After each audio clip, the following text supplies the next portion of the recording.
حضرات، اللہ رب العالمین احکم الحاکمین کی حمد و ثنا اور لامحدود درود پاک آقا انعامدار حضور مدنی تاجدار شفیع روز شمار احمد مختار حبیب پروردگار خاتم الانبیاء والمرسلین جناب محمد الرسول اللہ صلی اللہ تعالی علیہ وآلہ وسلم کی بارگاہ ناز میں عقیدت، محبت، ادب اور احترام کے ساتھ اور اس یقین کے ساتھ کہ ہمارا یہ درود پاک پڑھنا نبی کریم صلی اللہ تعالی علیہ وآلہ وسلم کی بارگاہ میں مقبول ہے، اور نبی کریم صلی اللہ تعالی علیہ وآلہ وسلم ہمارا یہ درود پاک محبت کے ساتھ پڑھا ہوا خود سماعت فرماتے ہیں، کیونکہ نبی کریم صلی اللہ تعالی علیہ وآلہ وسلم کا فرمان ہے، آقا نے فرمایا کہ اللہ نے میرے روضہ اطہر پر، میری قبر انور پر ایک فرشتہ جو ہے وہ مقرر کیا ہے، ایک فرشتے کی ڈیوٹی لگائی ہے، جس کی سماعتوں کو اللہ نے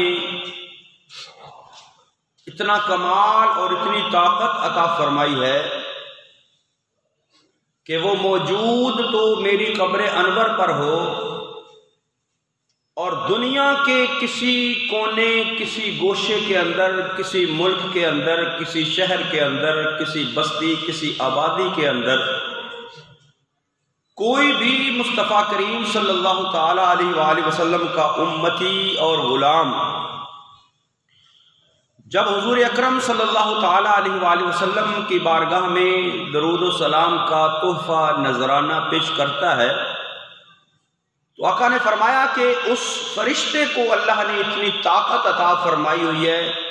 اتنی قوت سماعت عطا فرمائی ہوئی ہے کہ وہ جہاں سے بھی درود پاک پڑھا جائے وہ فرشتہ اس درود کو سننے کی طاقت رکھتا ہے،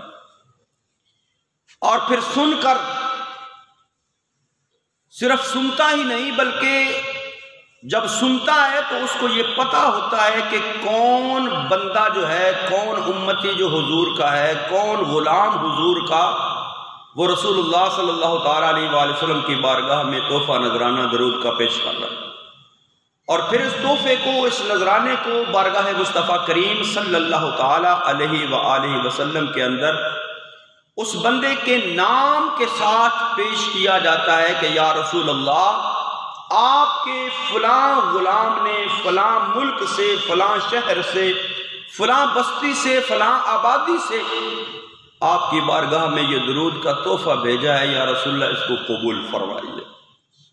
یہاں علماء ایک بڑا پیارا جو ہے وہ نقطہ بیان فرماتے ہیں کہ بادشاہوں کے دروازوں کے اوپر دربان کھڑے ہوتے ہیں،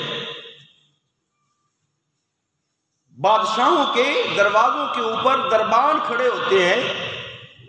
اور جو فرشتہ رسول اللہ صلی اللہ تعالی علیہ وآلہ وسلم کی بارگاہ میں قبر انور پر، روضہ اقدس پر کھڑا ہے، وہ بھی بحیثیت دربان کھڑا ہے، بحیثیت غلام کھڑا ہے،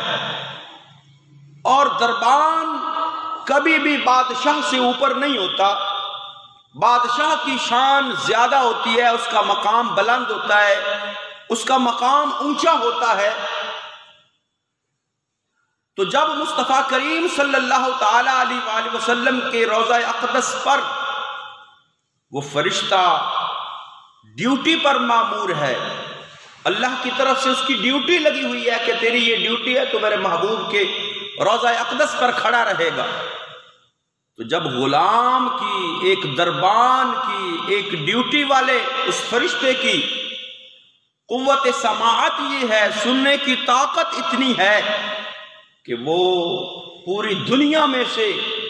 جہاں کہیں بھی درود کی آواز آتی ہے وہ اس کو سنتا ہے اور پڑھنے والے کو پہچانتا ہے۔ تو جب غلام کی یہ شان ہے، میرے آقا کی کتنی عظیم شان ہوگی۔ اور آقا کریم صلی اللہ تعالی علیہ وسلم نے فرمایا فرشتہ میرے بارگاہ میں پیش کرتا ہے درود، لیکن فرمایا اگر کوئی محبت کے ساتھ، عقیدت کے ساتھ، احترام کے ساتھ میرے ساتھ جو ہے وہ اپنا تعلق مضبوط کر کے، یعنی جتنی زیادہ محبت سے پڑھے گا، فرمایا پھر اس کو پڑھنے کے ساتھ وہ فرشتہ بھی نہیں سنے گا بلکہ میں محمد خود اس کو سماعت کروں گا، کیونکہ اللہ رب العالمین حکم الحاکمین نے ہمارے کاندھوں کے اوپر بھی جو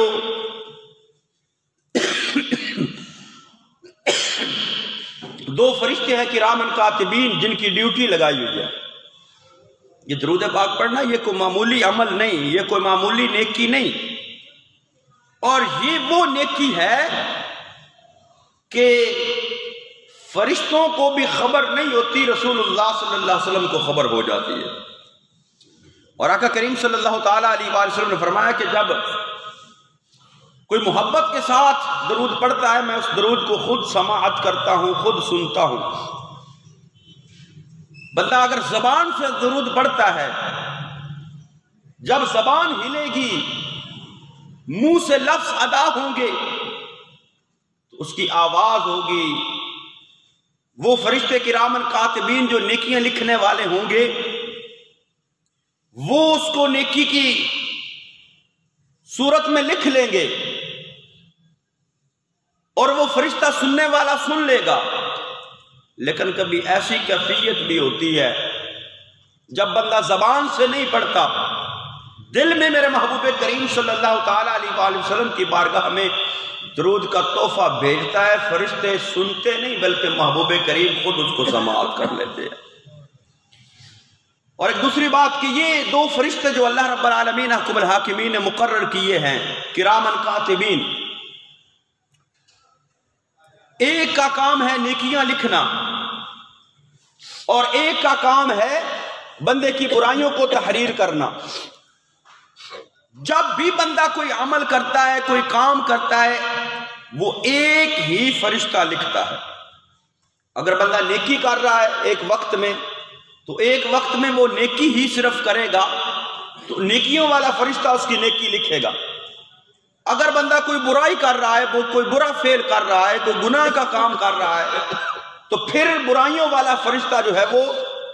اس کی برائی کو لکھے گا۔ نیکیوں والا فرشتہ اس وقت کچھ نہیں لکھ رہا ہوگا۔ لیکن ایک ایسا عمل ہے کہ بندہ جب وہ عمل کرتا ہے تو دونوں فرشتے جو ہیں وہ مصروف ہو جاتے ہیں۔ وہ عمل کیا ہے؟ وہ ہے مصطفیٰ کریم صلی اللہ تعالیٰ علیہ وآلہ وسلم کی بارگاہ میں درود و سلام کے تحفے پیش کرنا، کیونکہ میرے آقا نے فرمایا جب بندہ میری بارگاہ میں ایک مرتبہ درود پڑھتا ہے تو اللہ اس کو 10 نیکیاں عطا فرماتا ہے اور اس کے 10 گناہوں کو معاف فرما دیتا ہے۔ تو اب بندے نے ایک مرتبہ درود پاک پڑھا ہے، کوئی اور عمل کرتا، کوئی اور نیکی کرتا تو نیکی والا فرشتہ لکھتا، لیکن درود پاک ایک ایسا عمل ہے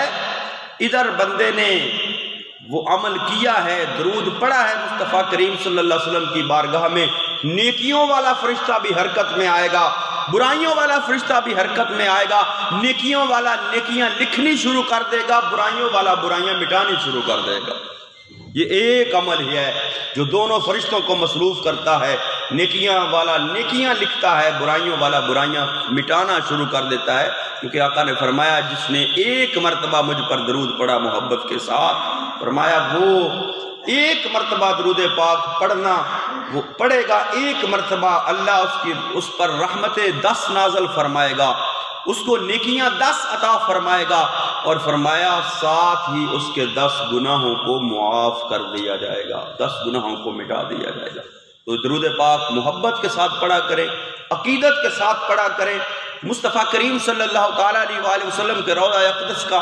تصور کر کے پڑھا کریں، اور اس یقین کے ساتھ پڑھا کریں کہ ہم درود پڑھتے ہیں، ہمارے آقا ہمارے درود کو خود سماعت کرتے ہیں۔